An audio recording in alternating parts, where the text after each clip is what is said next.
Hey, what's up, everybody? Okay, so we all know what's been going on with Venezuela, how the U.S. has attacked Venezuela, and it also attacked Nigeria.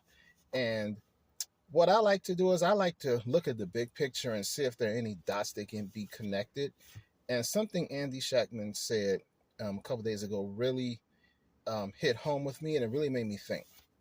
Okay, so like I said, the U.S. has attacked Venezuela, and we understand the reason, or we know what the reason is. And then there was also an attack on Nigeria by U.S. forces. Now, President of the United States has also threatened Mexico and Cuba as well. So you may say they're all not related, or they're for one reason, which is for safety and protection of their citizens and all of that.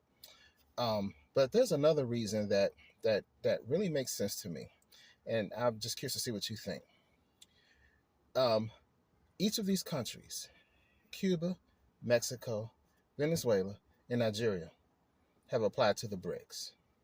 All of them have applied to the BRICS. That's number one.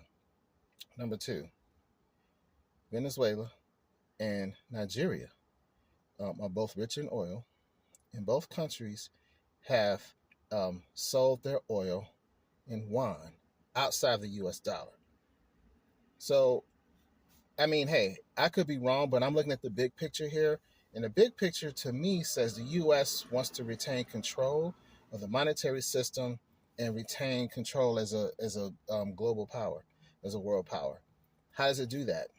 It has to keep control of the money. How do you keep control of the money?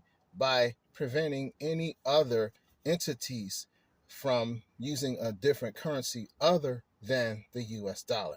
Now, over the years, I talked about the petrodollar deal and how the US needs the petrodollar deal, which is basically oil being sold in US dollars. If that were to cease, that would be a huge problem for the US. So, in my opinion, just my opinion, this is all about control from a global perspective to prevent anything from disrupting the power of the U.S.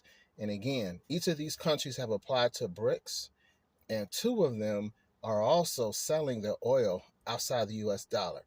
This is a power play, in my opinion, and we just have to pay close attention because all of these things are connected. The war in Russia, the war with potential war with China, all these things are interconnected. So just pay close attention to what's going on and heed accordingly.